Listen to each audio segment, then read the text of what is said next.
अकोला शहरात सुरू असलेल्या नो पार्किंग मोहिमेबाबत गंभीर प्रश्न निर्माण होत आहेत. ग्राउंड स्तरावर पाहता कारवाई प्रामुख्याने दुचाकी आणि 3 चाकी वाहनांवर होताना दिसतीये, तर रस्त्याच्या कडेला दीर्घकाळ उभ्या असलेल्या मोठ्या आणि महागड्या 4 चाकी वाहनांवर अपेक्षित सक्ती दिसत नाही. त्यामुळे नियम सर्वांसाठी समानपणे लागू होत आहेत का, असा प्रश्न नागरिकांकडून उपस्थित केला जातोय. शहरातील विविध भागांमध्ये दुचाकी आणि ऑटो रिक्षांना तत्काळ टो करून दंड आकारला जातोय. मात्र मुख्य रस्त्यांवर उभ्या असलेल्या मोठ्या गाड्या वाहतुकीस अडथळा ठरत असतानाही त्यांच्यावर तितकीच कारवाई होताना दिसत नाही. काही ठिकाणी नो पार्किंगचे स्पष्ट फलक, पिवळ्या रेषा किंवा मार्गदर्शक चिन्हे नसतानाही छोट्या वाहनांवर दंडात्मक कारवाई केल्याचंही निदर्शनास आलंय. त्यामुळे नागरिकांमध्ये असमानतेची भावना वाढत आहे. वाहतूक नियमांचा उद्देश शहरातील वाहतूक सुरळीत ठेवणे हा आहे.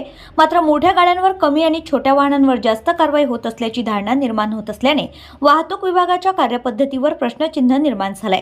नियमांची अंमलबजावणी करताना सर्व वाहनांवर समान निकष लावणं, स्पष्ट नो पार्किंग चिन्हे लावणे आणि कारवाईत पारदर्शकता ठेवणे आवश्यक असल्याची मागणी नागरिकांकडून होत आहे. समान आणि निष्पक्ष कारवाई झाली तरच वाहतूक व्यवस्थेवर नागरिकांचा विश्वास कायम राहील, अशी अपेक्षा व्यक्त केली जात आहे.